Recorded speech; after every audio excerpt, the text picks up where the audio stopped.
So here we are on the first character I ever made. Well, about as accurate as a representation you can get. This was a pre-fronts, mind you, so she didn't look anything like this. And I started off on Mars Fist and ended up going to Castle Lightwolf because another server came out. And if I wasn't on the bottom, I wanted to be all the way up on the top so that the server wouldn't empty out. Which, in retrospect, was a very, very good decision, as many of you are well aware. So today I wanted to do something a little different. I wanted to talk about my favorite quest in all of EQOA, the one that really stands out. I can remember a few quests, right? But there's a lot of them. I know I'm gonna play them and be like, oh yeah, you know that thing that happens where your memory's jogged and all of a sudden you kind of get it.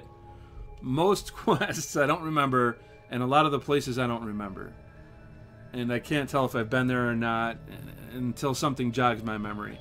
But I'm going to be taking you guys out there, and better yet, I'm actually going to have a clip of the person who made that place, which many of you have already heard. I don't want you to get too excited. This isn't anything new. I'm going to be using a clip from the LFG Architects podcast episode, and just give a listen to that real quick. And I remember that was a big thing that changed from EQ to EQOA was we had class quests. It was like every 5 levels, every race class combo has its own quest.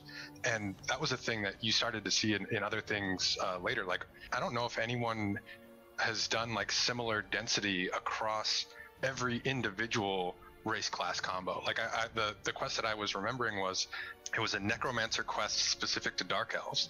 I had this I still can't believe you guys let me do this, but I just like went off on a tangent about this one character who was like this Frankenstein guy who was like gathering animal parts and like making like one giant animal out of like putting all these dead animal parts together. He was like, go get me a crab shell and go get me this, and you get all these parts together, and the guy like summons like it was like a cockroach that we had in the game that we like I scaled up like 5 times. The artists are like, don't ever scale it more than 2 times. I'm like, I'm going huge, it's crazy. And then the cockroach like kills the guy that just summoned him, and then he attacks you, and I was like, sure, why not? That's how necromancy works, you know. But like, we had all of those quests like across the whole world, and like, it's crazy that we decided to invest in it in that way, you know, not just focusing on like one huge event that everybody can experience, but like these kind of like handcrafted artisanal things for like each individual combo of race and class. And I think it worked out really well, and it gave you a reason to try different races and classes, because if you do, even if you're playing, like if you love playing necromancers, you can play a human necromancer, a dark elf necromancer, you know, and you'll get a different experience playing through those things that I don't think we'd really seen before that. So you guys created 75 race class combinations. So that's 75 different paths. That's the replayability of this game, and that's part of why. That's one of the reasons we all love it. Now, I'm not positive, but I'm pretty sure this was the spot. There's a few of these smaller camps along the river, but I remember you had to go across the river, and then you talked to this guy out here, you handed him all the parts, and he spawned it. And it was a big surprise, and it was really hard to take it down. I remember just barely doing it. And it probably had life tap or something to sustain. But it was a very well thought out quest. I had a lot of fun doing it, and it pushed me to my limits. Oh, hey, look what I found. This helps to explain some things. The Fire Root Staff, level 10. Talk to Elementalist Arvir after reaching level 10. Someone is living in a hut on the River Saren and blending the lesser arts with necromancy. Investigate and see what he is doing. So it looks like we're up to a little bit of spy work here. Travel to the hut on the River Saren, west of Neriak, and speak to Jarek and Toxis. Cross the River Saren and head south to reach Jarek and Toxis' hut. Jarek and Toxis wants a claw from a dark claw crab. Travel southeast of Neriak and search for these crabs between a red spire and the shore. Slay fungus cockroaches and return a carapace to Jarek and Toxis. Once Jarek summons his creation, you must slay it. At level 10, it cons yellow to you. Once it's dead, return the shell to Elementalist Arvir. Receive 556,753 experience points and the Fire Root Staff. That's what I remember. And I overcame it on my own. It was one of the few things in the game that I overcame without any help from a group member. So that might be why it stands out so much. Plus, it was such a surprise, and it was so early on.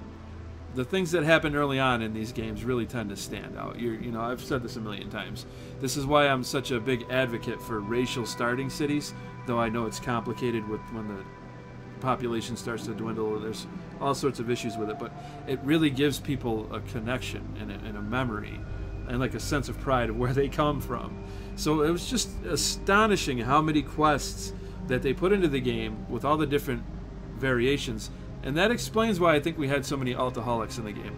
I think most people had a ton of alts, not all of us, and it's because there was all that variety there.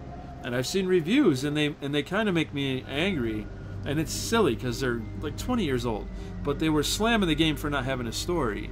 And these people would get to like level 10, level 19, and then complain there was no story. Well, there was a story. There was plenty of story here. You just had to, you know, take your time going through and reading it all.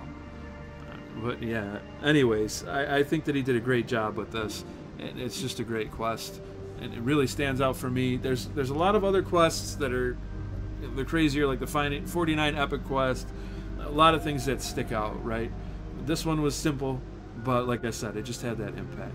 So I want to hear from you guys. I want to know what your favorite quests are down in the comment section below. And if you like this, please remember to give it a like and hit the notification bell, because I noticed a lot of you guys are not getting notifications. God bless, and I look forward to seeing you all in my next video. And Merry Christmas.